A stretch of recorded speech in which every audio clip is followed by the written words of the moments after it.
Magandang hapon, madilim. Dilim. Huwebes ngayon, pero kahit Huwebes, magluluto ako ng munggo, ginisang munggo, mga ka-winner. Ayan. Saan ba paano ba tumutubo ang munggo, mga ka-winner? Hindi ko alam. Ayan, madilim. O, hinuhugasan natin kasi bababad muna natin siya. Bababad muna natin para linisin lang natin, hugasan. Madilim, mga ka-winner. O, hugasan ko muna siya, tapos pangatlong hugas na to. Paano ba to tumutubo? Saan pa to? May puno ba to?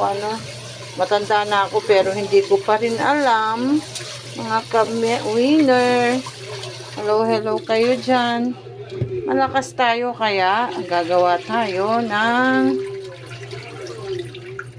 tawag doon, ng ulam hapunan namin. Kahit munggo yan, 'di ba? Kahit hindi Friday, 'di ba?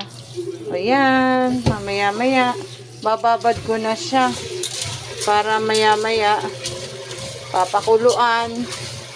Tapos yung pinagkuluan, yun ang natin. Gagawin nating sabaw. Diyan muna kayo. Ayan, magsimula na tayo. Anuhin ko lang to, pakatasin ko lang to. Paanuhin lang natin yung mantika. Para dito na rin ako yung pinagmantikaan ng pork. Yan. Diyan ko na rin yung gigisa yung bawang sibuyas, mga ka-winner. Kalalagay ko lang, mamaya magmamantika yan. Tapos, nagluto ako ng yan, turmeric with garlic. Yan, mamaya yan ang iinumin ko, mga ka-winner ko. Ayan. Yan, pakatasin muna natin. Pag kumatas na yan, yung mantika niya, yun ang ipanggigisa ko ng bawang sibuyas. Ito na yung munggo, pisa-pisain ko ng konti.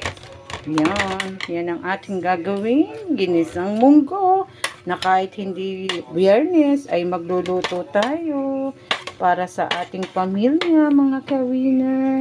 Ayan. Ayan, diba? Paano na lang kung wala na ako, diba? Walang magluluto. Mga kamamsi, mga ka-winner. Kaya kailangan pahabain ng buhay. Ayan.